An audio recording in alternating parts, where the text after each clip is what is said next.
Associate Deepshikha Ahuja clinical friend के इस episode में आपका स्वागत है। और मैं आज V3S मॉल में आई हूँ और सर से मैं बात करूँगी, कुछ सवाल पूछूंगी, तो देखते हैं उनका क्या राय है, उनकी क्या अवेयरनेस है मेंटल हेल्थ को लेके। सर आपका what's a good name sir? Mohit Sharma. Mohit Sharma ji, आप मानसिक समस्या से क्या समझते हैं? देखिए, मानसिक समस्या एक हमारे हमारे मस्तिष्क, हमारे बॉडी का जैसे एक पार्ट है ब्रेन, है ना। उस ब्रेन में न्यूरोकेमिकल्स होते हैं, न्यूरोट्रांसमीटर्स होते हैं। उनमें जब कमी आ जाती है, उसमें वो प्रॉब्लम्स आती हैं जो कि हमारे एनवायरनमेंट से रिलेटेड इश्यूज़ की वजह से चेंजेस आते हैं उसमें।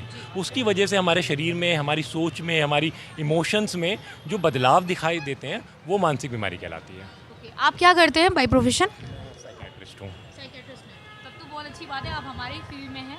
और आपको किस तरह के पेशेंट मिलते हैं ज़्यादातर? देखिए, अगर हम कॉमन देखें तो डिप्रेशन और एंजाइटी, है ना, ये बहुत बड़े टर्म्स हैं, वैसे तो बहुत ब्रॉड टर्म्स हैं, है ना। उससे रिलेटेड हमें ज़्यादातर पेशेंट मिलते हैं, है ना। अगर हम एज ग्रुप की वाइज करें तो जो मिडल एज फीमेल्स हैं उनके अंदर घबराहट रहना, चिंताएं रहना, घर में क्या प्रॉब्लम्स हो जाएंगी, क्या चीज़ हो सकती है, कोई घर से जो रिलेटेड आर्ग्यूमेंट्स हैं, इश्यूज़ हैं, उनको लेकर के चिंताएं रहना।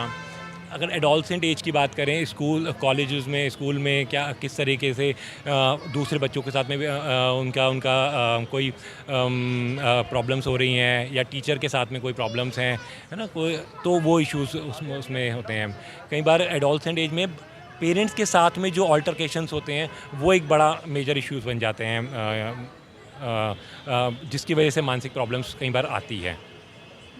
तो कहीं ना कहीं आपको ऐसा नहीं लगता सर कि कम्युनिकेशन गैप जो हो गया है बच्चों में और पेरेंट्स के बीच में, उसका कुछ इम्पैक्ट हो रहा है मेंटल डिसऑर्डर के लिए?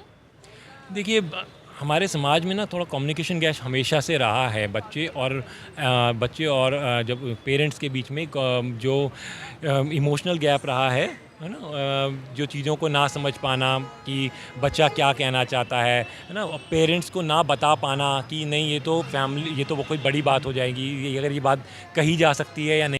आपको क्या लगता है सर, आप तो इसी फील्ड में साइकेट्रिस्ट हैं, तो क्यों पेशेंट क्यों नहीं आ पाते हैं हम लोग के पास? क्यों, ऐसा क्या चीज़ है कि वो जानते हैं कि ये इनिशियल स्टेज है, इसमें शायद मैं वर्क करूँगा या मैं मेंटल प्रोफेशनल्स का मैं हेल्प लूँगा तो मैं इस पर काम कर सकता हूँ, उसको ठीक कर सकता हूँ, फिर क्यों नहीं आ पाते हमारे पास? देखिए, सबसे पहले जो आप कह रहे हैं कि मैं ठीक कर सकता हूँ, इच्छा सबकी होती है। जब भी किसी को प्रॉब्लम होती है, उसकी हमेशा इच्छा होती है कि मैं इसको ठीक करूँ, लेकिन थोड़ी जागरूकता की कमी होती है कि ये जो मेरे को परेशानी है एक्चुअली मानसिक बीमारी है क्या। और ये अपने आप को एक्सेप्ट कर पाना कि हाँ, ये परेशानी जो है मानसिक है, ये बड़ा अड़ंगा अटका है। अगर मेरे हाथ में दर्द है, मेरे पेट में दर्द है, मेरे को कोई फिजिकल कोई सिम्टम्स आए हैं, तो मैं उस पर्टिकुलर एरिया के बारे में सोचता हूँ और वो दिखाता हूँ। लेकिन जब मेरे को मानसिक परेशानी होती है तो एक डर भी लगा रहता है कि कहीं ना कहीं औरों को पता लगेगा तो ये तो नहीं समझेंगे कि अरे पागल ही हो गया ये तो नहीं कोई समझेगा कि यार इसकी बात की तवज्जो ना हो, इसकी बात का अब कोई वैल्यू नहीं रह गई, है ना। घर में मेरी घर में कहा जाएगा कि इसकी दवाइयाँ चल रही हैं, इसकी काउंसलिंग चल रही हैं, तो मुझे थोड़ा नेगलेक्ट कर दिया जाएगा। तो ये डर एक मन में बनता है। दूसरा एक ये भी कारण होता है कि ये अभाव लोगों के मन की सोच में अभाव कि ये पता ही नहीं है कि मेंटल हेल्थ का ट्रीटमेंट पॉसिबल है। उसने लगता है कि ये ऊपरी हो गया है, तो ऐसे बाबा के पास जाना या पूजा पाठ में जाना कि नहीं, वहाँ ही बेटर हो सकता है। तो उस जगह पे भी बहुत ज़्यादा लोग उसमें होते हैं कि जस्ट फॉर एग्जांपल कोई प्रॉब्लम हुई तो वो जाते हैं कि MRI कराया, MRI में सब ठीक आया, तो उन्हें लगता है कि यार सब कुछ ठीक है तो कैसे परेशान हो सकती है। तो उसमें वो फिर उनके मन में विचार आने लगते हैं कि हो सकता है कहीं ऊपरी तो नहीं किसी ने कराया। क्योंकि ये भी हमारे समाज में एक बहुत सालों से बहुत पुरानी सी एक चली है, जो चीज़ नहीं पता वो ऊपरी है।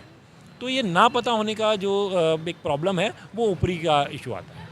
चलिए sir, thank you so much आपने, और हमारा जो इनिशिएटिव है आपको कैसा लगा ये चीज़ को? Thank you sir, thank you so much. And आप अवेयर हैं और आप इतने अच्छे से हमसे बात की, उसके लिए आपको सैल्यूट है सर।